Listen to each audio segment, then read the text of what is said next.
ज्ञानेंद्रियों में भी प्राण वर्तमान होता है तथा विषय ज्ञान भाग के अंत में भी अधिष्ठित रहता है। मस्तिष्क के भीतर भी वह वर्तमान क्षणों हृदय में प्राण प्रतिष्ठित है। प्राण हृदय में रहता है। चक्षु आदि में जैसे प्राण स्थान है, श्वास मंत्र में भी, श्वास यंत्र में भी उसी प्रकार प्राण वृत्ति रहती है। इसी से श्रुति कहती है उत्पत्ति मायति स्थानम गुरोत्तम दे पंचकम अध्यात्म च प्राणस्य विज्ञाया मृतमश्नुते। प्राण की उत्पत्ति आगमन स्थिति विरुद्ध और वायु तथा अध्यात्म वेद से 5 प्रकार की अवस्थित जानकर साधक अमृत भोग करता है। समस्त सृष्टि के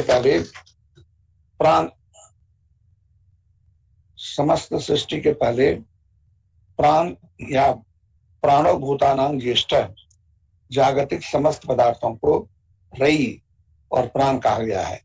इसमें प्राण के शक्ति पदार्थ और रवि द्रव्य पदार्थ है। एषोग्नि अस्तपत्येषु सूर्य एष पर्यंतो मथवा वायु एष पृथ्वी रविर्देव सदच्चा मृतंचयत।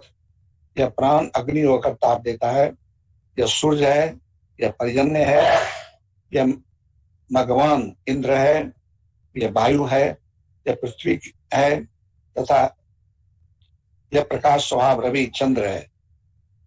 जो कुछ सत्य और असत तथा अमृत है वह भी यही है। उस शक्ति पदार्थ का स्थान सुषुम्ना नाड़ी है, वही स्थिर प्राण का आधार है। दीर्घास्ते मर्द पर्यंतु ब्रह्मदंडेति कथ्यते तस्यार्थं सुचिरं सूक्ष्मं ब्रह्मनाड़ीति मूर्ति। मस्तक पर्यंत दीर्घास्ते अर्थात मेरुदंड है, उसको ब्रह्मदंड कहते हैं। उसके भीतर अत्यंत कोमल और सूक्ष्म ब्रह्म नाड़ी रहती है। उस नाड़ी के भीतर श्वास को संचालित करना पड़ता है। यदि कहो कि यह पद तो हमारा दिखावा नहीं है, किस प्रकार हम उसके भीतर प्राण को परिचालन करें, तो श्रुति का उपदेश है ये नासो पश्यति मार्ग प्राणस्ते नहीं गच्छति। मन के द्वारा यदि इस मार्ग को लक्ष्य किया जाए तो प्राण भी उसी मार्ग से गमन करेगा।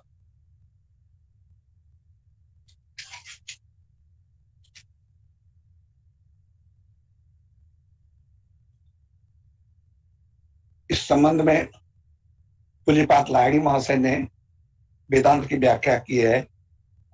जो कुछ कहा है उसको जान लेने पर उपयुक्त विषय समझने में बहुत सुविधा होगी। पुरुष चतुष्पाद है, जागृत स्वप्न सुसुप्ति और तुरीय ये 4 अवस्था है। इन 4 अवस्थाओं में 4 स्थान है, नाभि, हृदय, कंठ और मूर्धा। नाभि में वायु के रहने पर नाना विषय में मन दौड़ता है। मन के नाना स्थानों में दौड़ने से चक्षु की पलक गिरती रहती है। जब क्रिया द्वारा वायु नाभि में अस्थिर होती है तब मन भी अस्थिर हो जाता है, पलक भी नहीं गिरती। यह स्थिरता ही अनुभव स्वरूप ब्रह्म का प्रथम पाद है। हृदय से कंठ पर्यंत वायु के चलायमान होने पर भीतर और बहुत स्वप्न दर्शन होता है।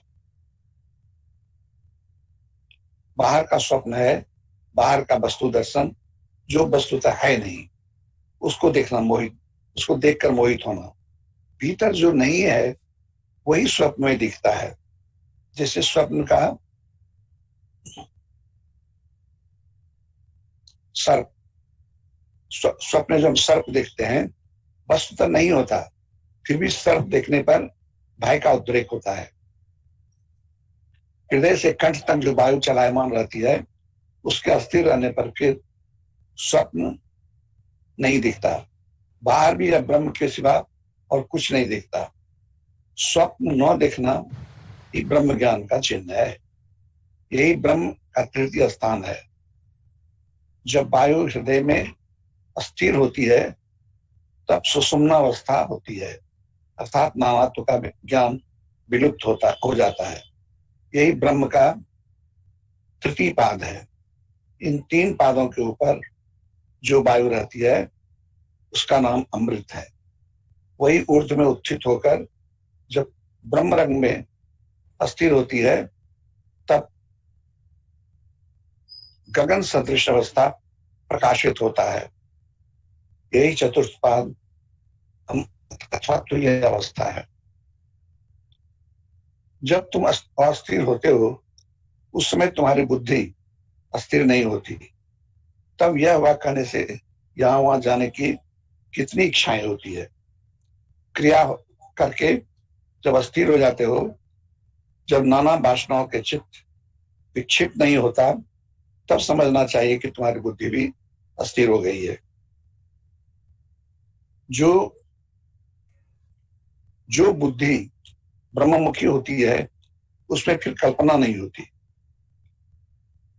तब मन भी निरुद्ध होता है और बुद्धि भी अस्थिर होकर चंचल होती है। यह अस्थैर्य जब महाकाष्ठ को प्राप्त होती है तब उसको पराबुद्धि कहते हैं। वही क्रिया की परावस्था है। हृदय में प्राण वायु की प्रतिष्ठा होती है, होते ही अस्थैर्य की पराकाष्ठा प्राप्त होती है। इस परम अस्थिरता की अवस्था में ही सर्वं ब्रह्ममय जगत हो जाता है। तब मैं न रहने के कारण दृष्टा या दृश्यमान प्रपंच नहीं रहता। इस अवस्था में विश्व की उत्पत्ति और प्रलय कुछ भी संभव नहीं है। इस अवस्था में जगत आदि असत्य कहे जा सकते हैं।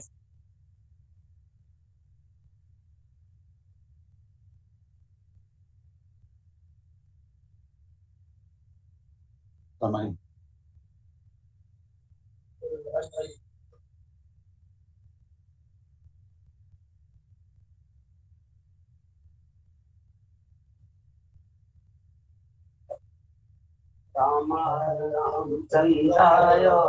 रामभद्राय वेदसे रघुनाथाय नाथाय सीताय पतये नमः।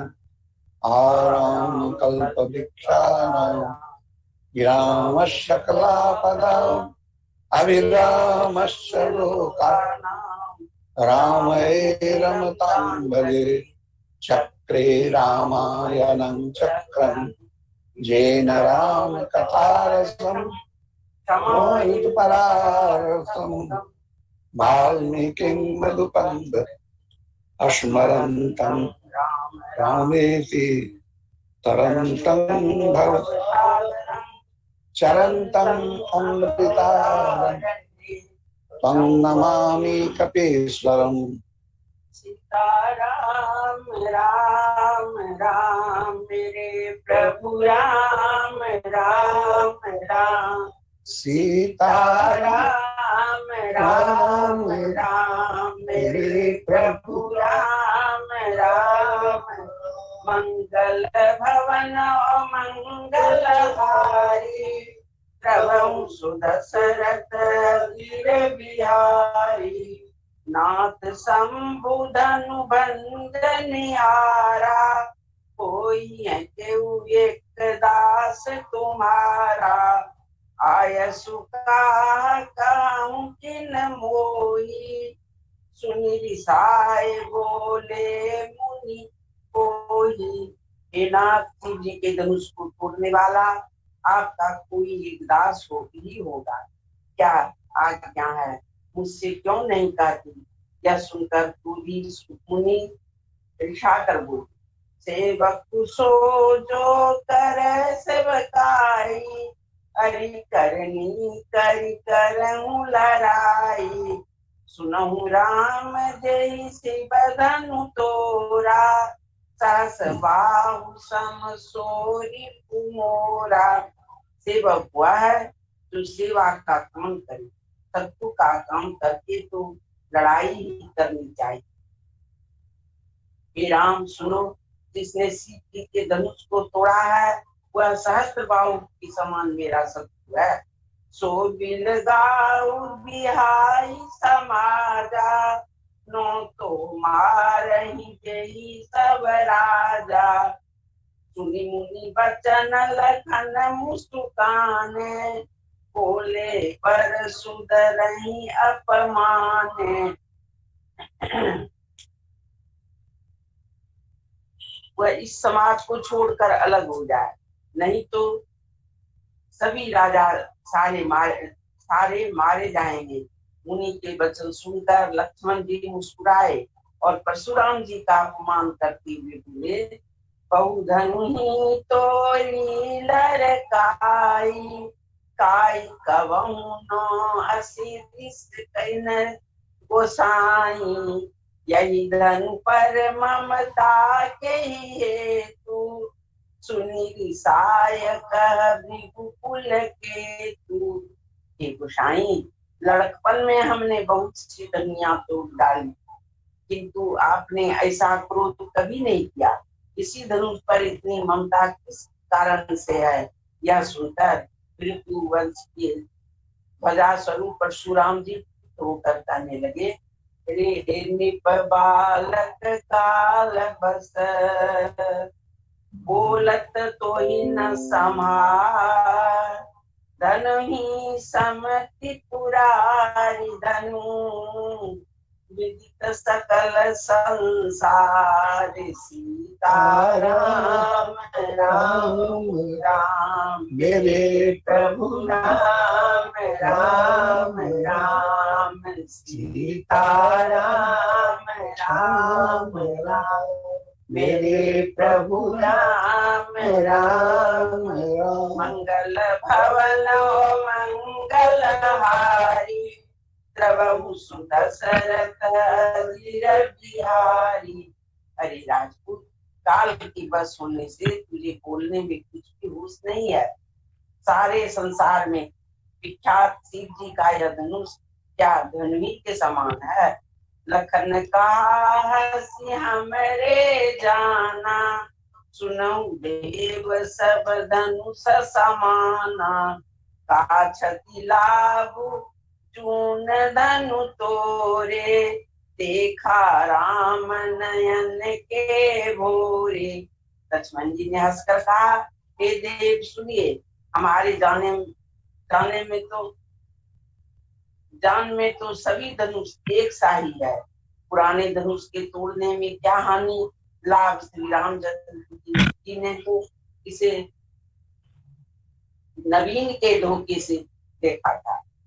छुअत टूट रघुपति नो दोषु, मुनि बिनु काज करहि कतरोसु। बोले तितहि परसु की ओरा, रे सट सुनहि सुभावन मोरा। यह तो छूते ही टूट गया, इसमें रघुनाथ जी का भी कोई दोष नहीं है। मुनि आप बिना ही कारण किस लिए क्रोध करते हैं? परशुराम जी अपने फरसे को देखकर बोले, अरे तू मेरा स्वभाव नहीं सुना। बालक बोली बंधु नहीं तोई, केवल मुनि जन जानहि मोहि। बाल ब्रह्मचारी अति कोई, विश्व विदित क्षत्रिय कुल द्रोही। मैं तुझे बालक जानकर नहीं मारता हूँ। अरे मूर्ख, क्या तुम मुझे मेरा मुनि ही सब जानता है? मैं बाल ब्रह्मचारी और अत्यंत क्रोधी हूँ। क्षत्रिय कुल का शत्रु तो विश्व भर में विख्यात हूँ। भुजबल भूमि भूस बिनु किन्नी, विपुल बार मही देवन दिन्नी। सहस बाहु भुज छेद निहारा, परसु लोक मही पर कुमारा। अपनी भुजाओं के बल से मैंने पृथ्वी को राजाओं के रहित कर दिया और बहुत बार उसे ब्राह्मणों को दे डाला। ये राजकुमार, सहस्त्र बाहु की भुजाओं को काटने वाले मेरे इस फरसे को देख। मातु पिता ही जन सोच बसो, करही मही सखी सो, द्रवण के अर्वक तलन, परसु मोरयति घोर। सीताराम राम राम मेरे प्रभु राम राम राम, सीताराम राम राम मेरे प्रभु राम राम राम। भवन मंगलहारी, द्रवम सुदशरथ अजिर बिहारी। अरे राजा बालक, तू अपने माता पिता को सोच की बस न कर। मेरा भरता बड़ा भयानक है, यह गर्भों के बच्चों को भी नाश करने वाला है। यसी लखनु बोले मृदुबानी, अहो मुनीस्तु महाभट सानी, मानी पुनि पुनि मोहि दिखाव कुठारू, चाहत उड़ावन की पहाड़ू। लक्ष्मण जी हंसकर कोमल वाणी से बोले, अहो मुनीश्वर, तो अपने को बड़ा भारी योद्धा समझते हैं, बार बार मुझे कुल्हाड़ी दिखाते हैं, उठने से पहाड़ उड़ाना चाहते हैं। कुम्भड़ बतिया को नाई, ते तरजनी देखी मरी जाही, देखी कुठारू सरासन बाना, मैं कछुका सहित अभिमाना। यहाँ कोई कुमड़े की बतिया छोटा कच्चा फल नहीं है, जो तर्जनी सबसे आगे की उंगली को दिखाने से मर जाती है। कुठार और धनुष बाण देखकर ही मैंने कुछ अभिमान सहित कहा था।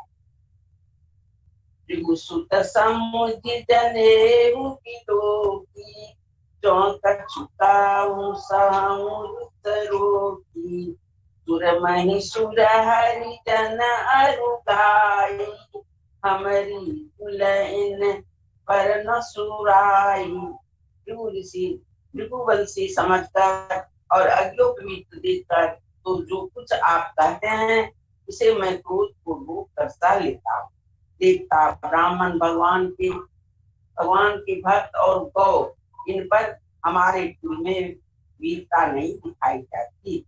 बड़े पाप अपकीरति हारे, हारत हूँ या परम तुम्हारी, कोटि पुलिस सब बचनु तुम्हारा, व्यर्थ धरऊं धनुबान कुठारा। क्योंकि इन्हें मारने से पाप लगता है और इनसे हार जाने पर अपनी होती है, इसीलिए आप मारे तो भी आपके पैर भी पड़ना चाहिए। आपका एक एक वचन भी करोड़ों प्रजों की समान है। धनुष बाण और कुठार को आप व्यर्थ ही धारण की अनुचित कहूं,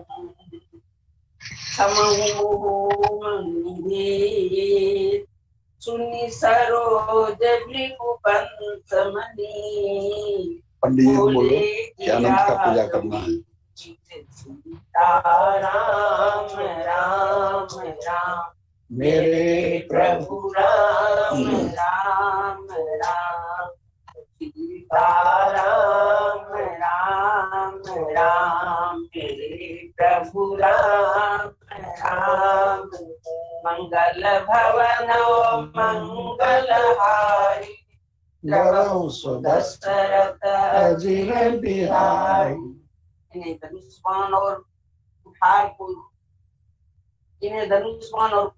बेच कर मैंने कुछ अनुचित कहा हो तो उसे हे धीर महामुनि क्षमा कीजिए।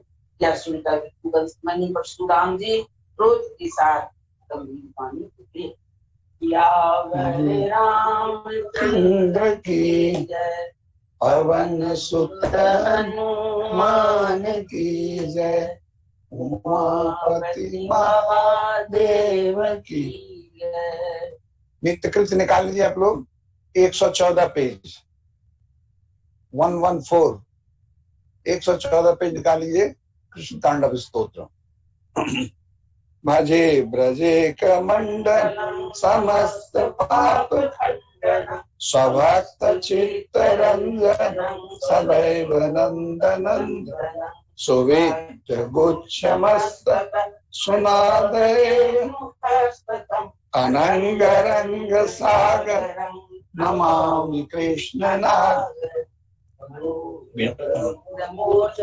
विशाल लाल लोचन विधूप सोप सोचनम, भजामि पद्म चक्षु करारविंद भूषण, स्मितावलोक सुंदर महेंद्र मानवार, नमामि कृष्ण वार, कदम्ब पुष्प कुंडल सुचारु गंड मंडल, भुजंगनेक वत्स भजामि कृष्ण दुर्लभ, यशोदया समोदया सकोपया दया, उदूखले कृतगृह नमामि नंदनंदन, नवीन गोपनागर नवीन केली मंदिर, नवीन मेघ सुंदर भजे ब्रजे सुंदर, सदैव पाद पंकज मदीय मानसे,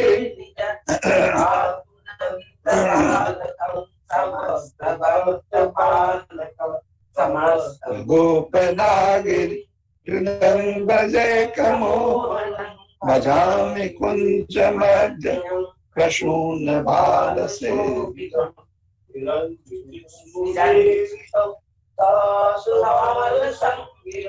दिने दिने नवन्नव नमामि गन्ध संभव, गुणाकरं सुखाकरं कृपाकरं शुभाकरं, सदा सुख प्रदायक नमामि गोपनायक, समस्त दोष शोषण समस्त लोक तोषण, समस्त दास मानस भजामि कृष्ण लाल, समस्त गोपनाग निकाम काम दायक, दिगंत चारु सायक नमामि वेणुनायक, भवोद्भवावतार प्रधान कर्णधायक, यशोमते किशोर भजामि रंगचूड़कम्, विमुग्ध मुग्ध गोपिका मनोमनोरथायते, नमामि मंजुनायके प्रवृद्ध बुद्धिपायिका, यदा सदा तथा तथा सदैव कृष्ण सर्वदा, तनोतु नो मनोमुखं प्रभो कृपा विधीयताम्। श्री कृष्ण गोविंद हरे मुरारे, हे राम नारायण वासुदेव, श्री गुरु चैतन्य हे माता दुर्गे परमेश्वरनाथ, श्री कृष्ण गोविंद हरे मुरारे, हे राम नारायण वासुदेव, श्री गुरु चैतन्य आत्मदेव, हे माता दुर्गे परमेश्वरनाथ, श्री कृष्ण गोविंद हरे मुरारे, हे राम नारायण वासुदेव, श्री गुरु चैतन्य हे आत्मदेव, हे माता दुर्गे परमेश्वरनाथ, श्री कृष्ण गोविंद हरे मुरारे, हे वासुदेव श्री गुरु चैतन्य हे आत्मदेव हे माता दुर्गे हर विश्वनाथ श्री कृष्ण गोविंद हरे मुरारी हे राम नारायण वासुदेव श्री गुरु चैतन्य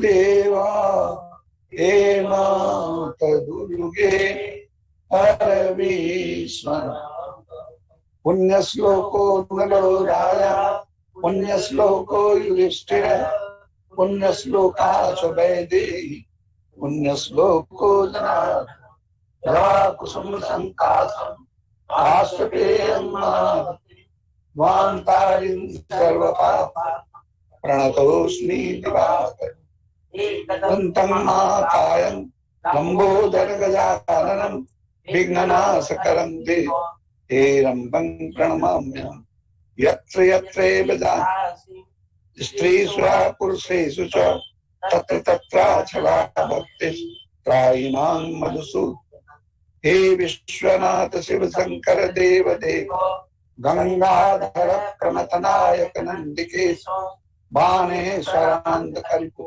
लोकनाथ संसार दुख गहनाय ओम ज्ञानी नाम चेतांसि देवी भगवती सा बलाता कृष्ण मोहा माया प्रयक्षति सर्वे भवन्तु सुखिनः सर्वे सन्तु निरामया सर्वे भद्राणि पश्यन्तु मा कश्चित् क्या निरसन हाँ कटोरा ओ हो गया क्या दो कटोरा दे दो बड़ा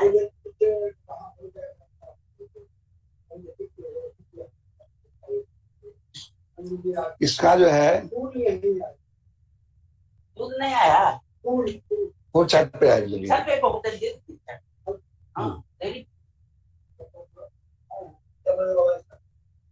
इसका 200-300 कॉपी कराना है वहाँ जो संवेद साधन होगा ना सबको मार दे हाँ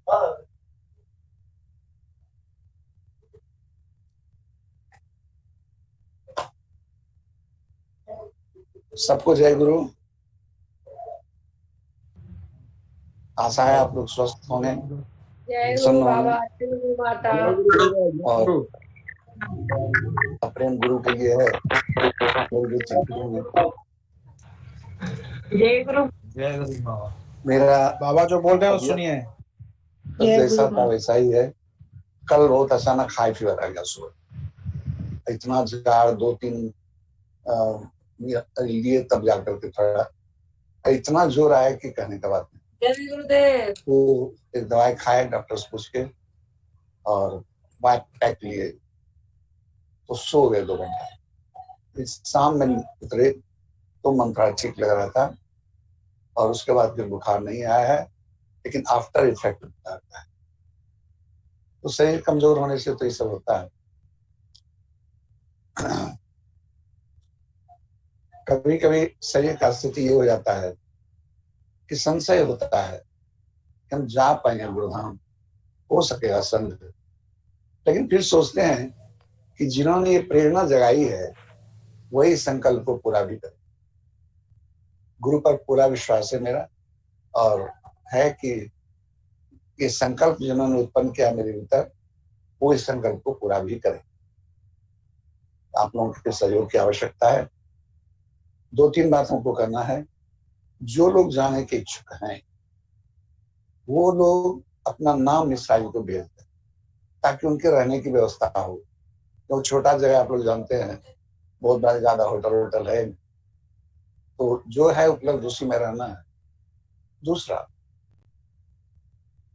कि हर एक संघ अपना कलेक्टिव अमाउंट जमा कर दे इंडिविजुअल नहीं भेज के और दे दें जो नहीं दे सके वो वहां आके दे दीजिएगा लेकिन नाम जरूर भेज दीजिए कौन जा रहे हैं पटना के गुरु भाई बहनों से मेरा निवेदन है कि आप लोग कैश दे दीजिए मिश्रा जी को, क्योंकि बैंक में ज्यादा ट्रांजेक्शन करना आजकल के हिसाब से ठीक नहीं।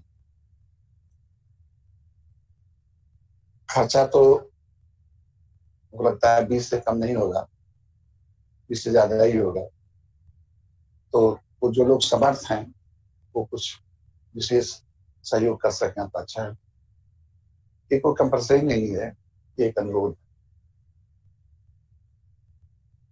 और एक प्रश्न उठता होगा कि इसकी जरूरत क्या है।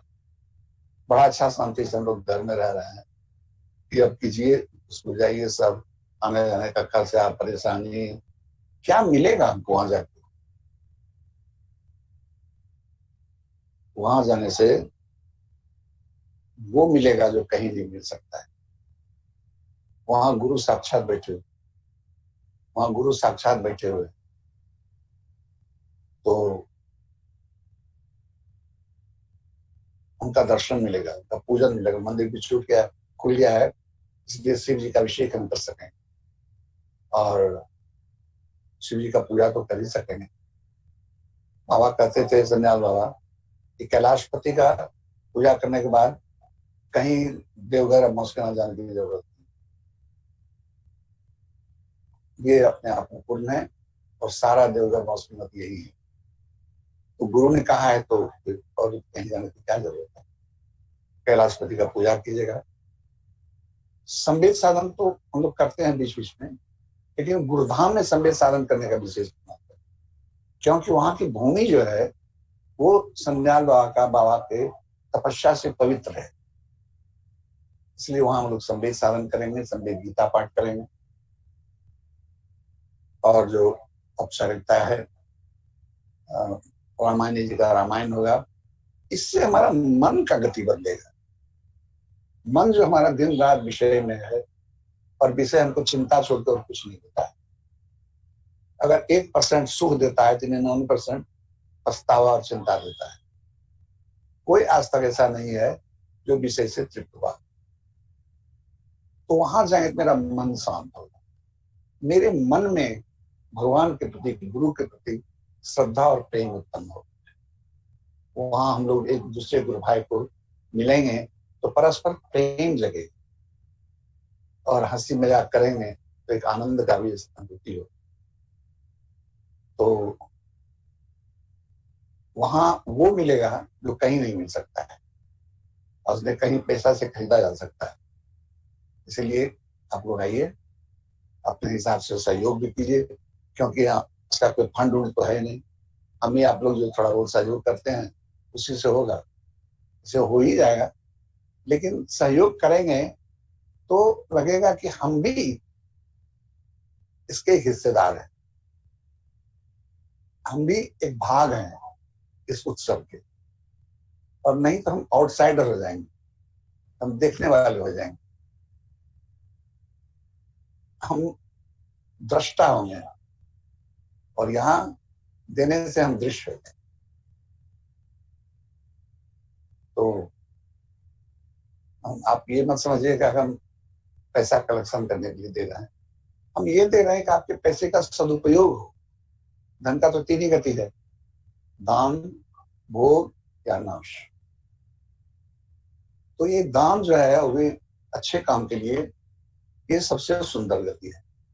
भोग कितना खाइएगा, क्या तो गाड़ी पर चढ़िएगा, मकान कितना बढ़ा दीजिए, एक ही घर में बिछावन, एक ही बिछावन पर सोइए।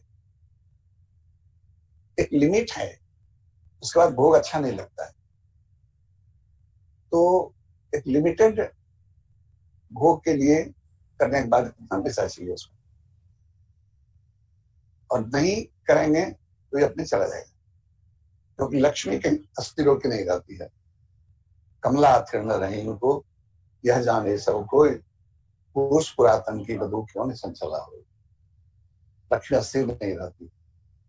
आज आपको हम 5,000 रुपया दें, कल कपड़ा वाला के पास होगा, पसंद है, तरकारी वाले के पास होगा, परसों जूता वाला के पास होगा, घूमते रहेगा वो पैसा, एक जगह स्थिर नहीं रह सकता है। इसीलिए हम लोगों को वो काम संग हो रहा है उसके लिए मैं नहीं कर रहा हूँ, मैं इसीलिए कर रहा हूँ कि जब भी कभी ऐसा मौका लगे कि हमारे मदद करने से इसका कल्याण होगा, कर दो। कल पर मत छोड़िए, हो सकता है कल मेरा मन बदल जाए। एक बार कर्ण स्नान कर रहे थे तो उनका नौकर उनको तेल लगा रहा था सोना की कटोरी में।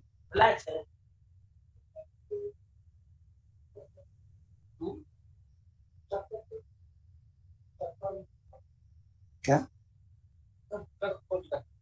शक्कर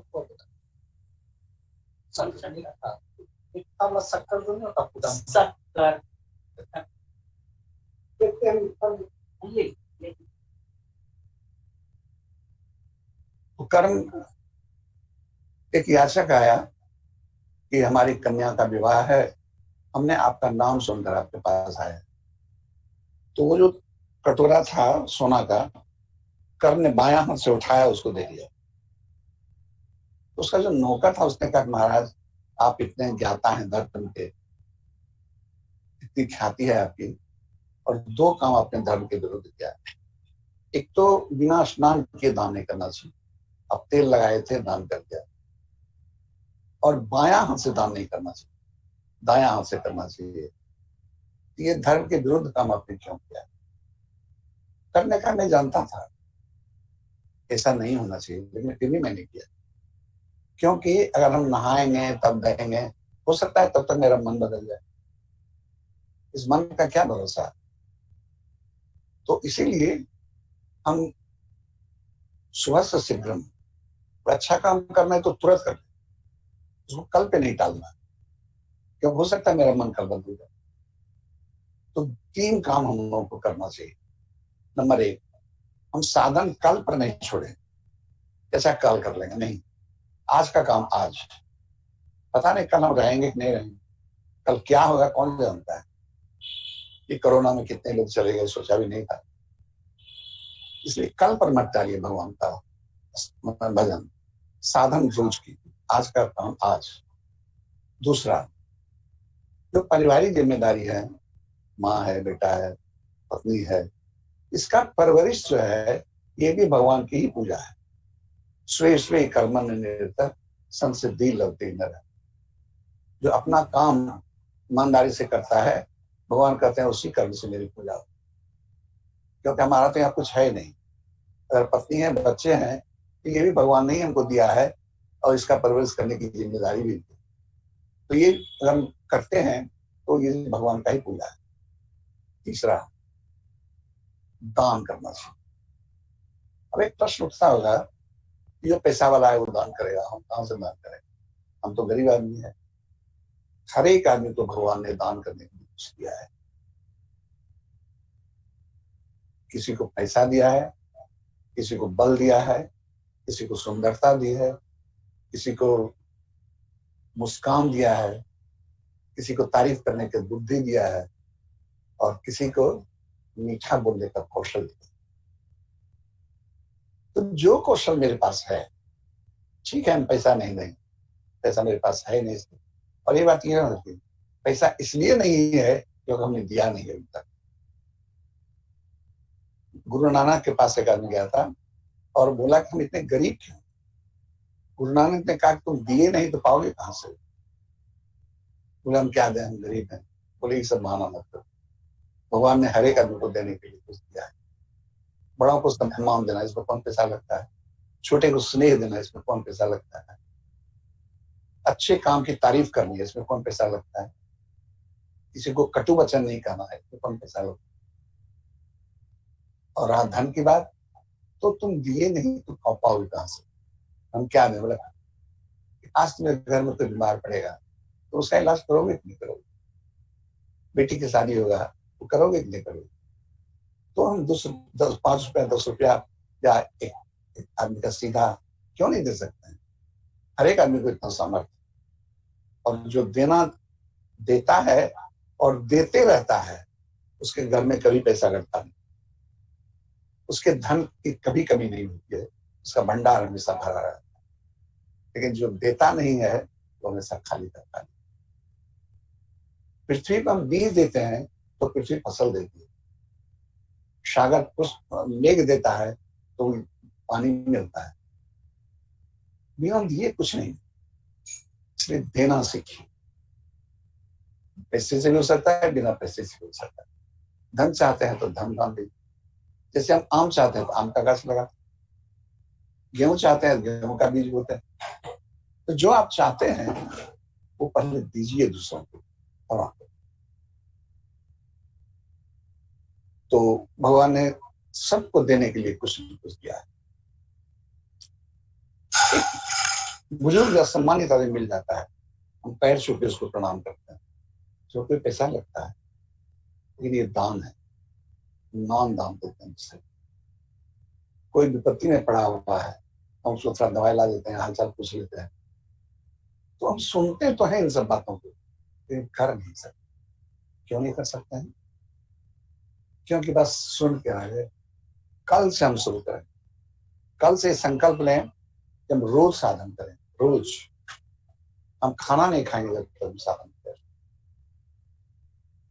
जो जिम्मेदारी हमको भगवान ने दिया है उसको पूरी ईमानदारी के साथ हम करें। हम रोज दान करें कुछ न कुछ। शाम को विचार कीजिएगा हमने क्या दिया। धन है तो धन दीजिए, इससे आपका धन बढ़ेगा। बिना दान का धन नहीं बढ़ता है। क्या सम्मान दीजिए बड़ों को, छोटे को स्नेह दीजिए, किसी के अच्छे काम की तारीफ कीजिए, मुस्कुराइए। जिस प्रयास से किसी को सुख मिलता हो तो दान है। ये पैसे से भी हो सकता है, बिना पैसे का भी हो सकता है। हम अगर व्यक्तिगत बात करें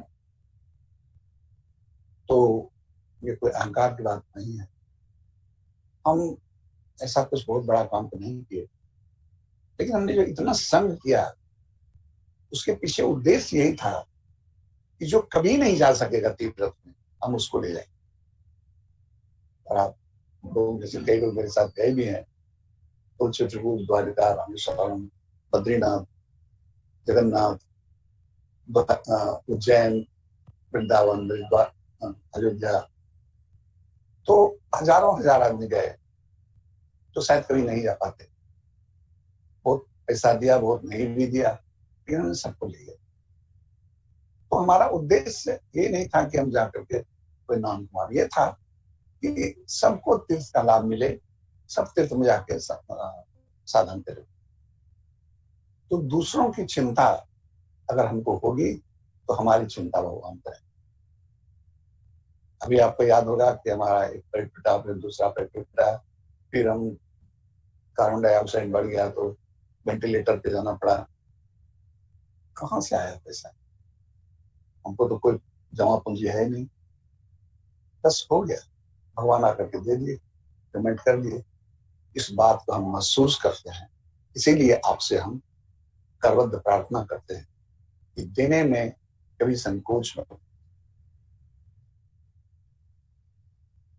और अंत में हम इतना ही कहेंगे कि जीवन कब तक है कहा नहीं जा सकता, इसीलिए एक श्वास भी व्यर्थ नहीं जाए। जहां महात्मा गांधी का जन्म हुआ है उस स्थान पर लिखा हुआ है कि श्वास श्वास में राम कहो, वृथा श्वास नहीं जाए, के जाने ये श्वास फिर लौट के आएगा। हर एक सांस में भगवान का नाम, क्या पता कल ये लौटेगा कि नहीं लौटेगा। कई हम लोग तो कामकारी आदमी है, मन जाता है। कोशिश तो कीजिए, 24 घंटा हम कोशिश करेंगे तो 5 मिनट तो होगा, 10 मिनट तो होगा, करते करते बढ़े। हर एक सांस में भगवान का नाम,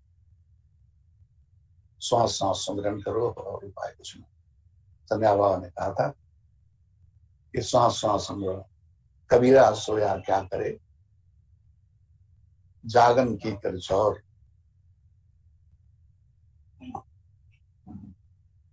ये दम हीरा माल है, गिन गिन गुरु को सौंप। ये प्राण जो है ये हीरा है, इसको गुरु को सौंपिए। हर एक श्वास में मत कर। मैं आप सबों से ये बात इसलिए कहता हूं कि हम आप लोगों को बहुत प्यार करते हैं। मेरा उद्धार हो ना हो, लेकिन आपका उद्धार हो, ये हमारी लालसा है। और इसीलिए हम वही बात बताना चाहते हैं जिसमें आपका कल्याण छिपा हो। 12, 13, 14 नवंबर को इच्छा तो है, लेकिन हम इतना कमजोर हो गए हैं और हम पैर कांपता है, कैसे जा सकेंगे। लेकिन देखते हैं भगवान किसी तरह कर ही देंगे। हो सकता है हम बहुत एक्टिव वहां नहीं रहे, लेकिन आयोजन तो होगा। हम बैठे रहेंगे, कम से कम गुरु का दर्शन करेंगे और गुरु भाई का दर्शन करेंगे आप लोगों का। तो जिसको जो काम देंगे वो करना पड़ेगा। अंत में यही भगवान से प्रार्थना करते हैं कि भगवान आपको सत्पथ पर चलने की शक्ति दें, धर्म पथ पर चलने की शक्ति दें। आप भी खुश रहिए और दूसरों को भी खुश रखने की कोशिश करिए। भगवान आपका कल्याण।